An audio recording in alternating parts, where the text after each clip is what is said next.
لای هەواڵێکی دیکەمان کە ڕێکخەرانی یەکەمین فستیڤاڵی فیلمی کوردی بێرمینگهام ئیتر دەرگایان واڵا کرد بە ئەو کەسانی کە حەز ئەکەن بەشدار بن لە نێو فستیڤاڵەکەدا کە ئەم فستیڤاڵە لە بەرواری 1/7/2025ەوە هەتا وەکو 30/11/2025 خوازیاران ئەتوانن بەشدار بن لە نێو ئەم فستیڤاڵە و هەروە فیلمەکانی خۆیان پێشکەش بکەن بەڵام ئاگادار بن فیلمی ئەنیمیشن هەروەها فیلمی دۆکومنتاری وەرناگیرێت.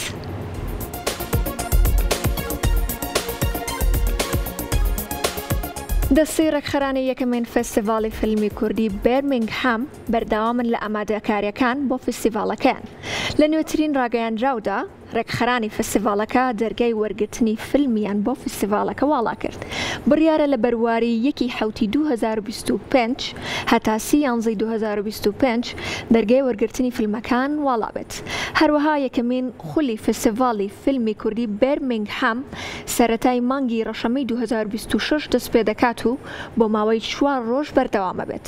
لەو 4 ڕۆژەدا چەندین چالاکی جۆراوجۆر ئەنجام دەدرێت وەک نمایشکردنی چەندین کورتە فیلم و فیلمی درێژ و بەڕێوەبردننی 2 پانێڵ لەلایەن کەسانی پسپۆر لە بواری فیلمسازیەوە.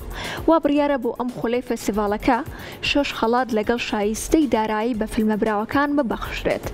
هەروەها لەم خولەدا هیچ جۆرە فیلمێکی دۆکومنتاری و ئەنیمیشن وەرناگرن.